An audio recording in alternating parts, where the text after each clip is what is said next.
शहर की तंग गलियों में जहां मिट्टी और धूल रोज की साथी थी, वहीं रहती थी एक नन्ही सी लड़की, सावित्री। उम्र मुश्किल से 10 साल, बाल थोड़े उलझे हुए, कपड़े पुराने, मगर आंखों में एक अजीब सी चमक।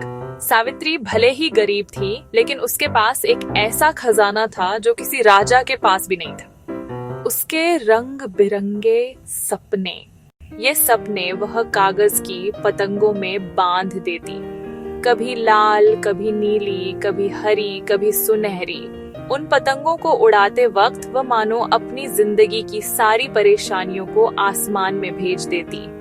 लेकिन इन रंगीन पतंगों की डोर में सिर्फ धागा नहीं, बल्कि उसकी उम्मीदें बंधी रहती थीं। हर सुबह सावित्री पास की दुकानों से कागज के टुकड़े इकट्ठा करती, कभी मिठाई की दुकान से सुनहरी पैकिंग वाला कागज, तो कभी मंदिर के फूल वाले से रंग बिरंगे कागज की पन्नियां। उसकी छोटी उंगलियां पतंग बनाने में इतनी निपुण हो गई थीं कि लोग हैरान रह जाते।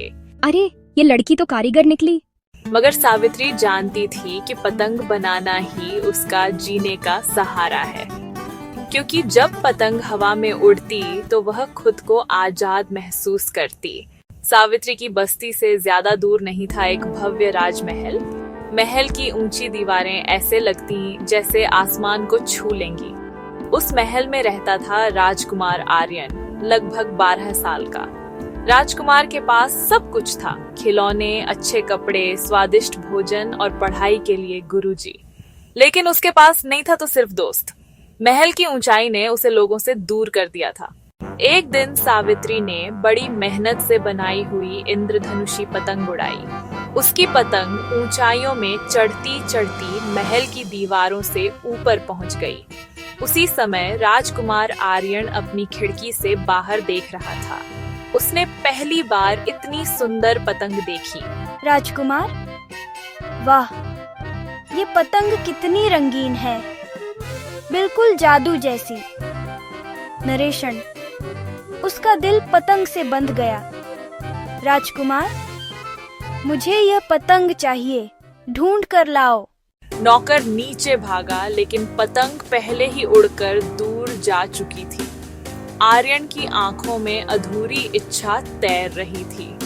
उस दिन से उसने हर रोज आसमान में पतंगें देखने की आदत डाल ली।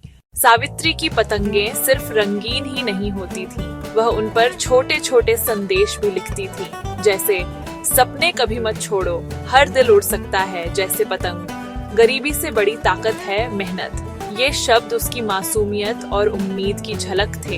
एक दिन हवा ने पतंग को सीधे महल के बगीचे में पहुंचा दी। राजकुमार ने उसे उठाया। उस पर लिखा था, सच्ची खुशी दूसरों को मुस्कुराने में है। यह पढ़कर आर्यन पहली बार सोच में डूब गया। क्या कोई साधारण बच्चा इतना सुंदर विचार लिख सकता है?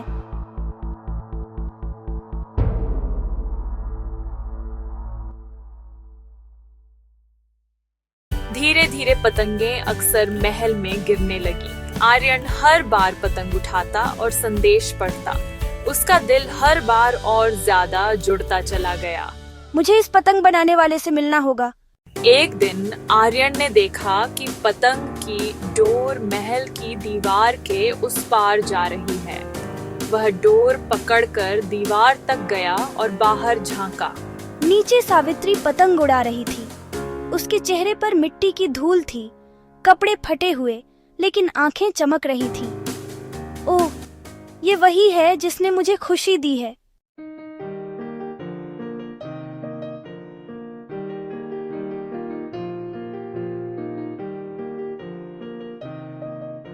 धीरे धीरे वे गहरे दोस्त बन गए। आर्यन पहली बार अपने दिल की बातें किसी से कह पा रहा था, और सावित्री को पहली बार ऐसा दोस्त मिला जो उसे समझता था। महाराज, राजकुमार किसी गरीब लड़की से मिलते हैं। राजकुमार का मेलजोल आम जनता से, ये राजघराने की मर्यादा के विरुद्ध है। इस लड़की को महल से दूर निकाल दो। नहीं पिताजी, इसने मुझे सिखाया है कि असली खुशी महलों में नहीं, दिल में होती है। तुम्हें ये सब किसने सिखाया? सावित्री ने। उसकी पतंगों ने। राजा को अपने बेटे की बातों ने सोचने पर मजबूर कर दिया। उसने पहली बार सावित्री की पतंगों को देखा। वाकई उन पर लिखे संदेश दिल को छू लेने वाले थे। इस बार का वार्षिक उत्सव पतंगों का होगा और सावित्री इसकी प्रमुख होगी। सारा शहर रंग बिरंगी पतंगों से भर गया। लोगों ने पहली बार देखा कि एक गरीब लड़की के सपने कैसे पूरे राज्य को रोशन कर सकते हैं। सावित्री की जिंदगी बदल गई। अब वह सिर्फ सड़क की बच्ची नहीं थी, बल्कि पूरे राज्य की पतंगों की रानी थी।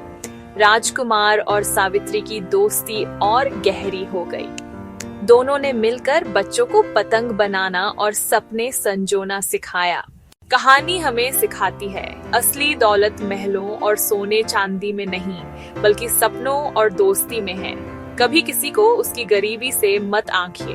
हर बच्चा, चाहे गरीब हो या अमीर, आसमान जितने ऊंचे सपने देख सकता है। हर सपने की डोर मेहनत और उम्मीद से बंधी होती है। अगर दिल सच्चा हो तो वह पतंग जरूर उड़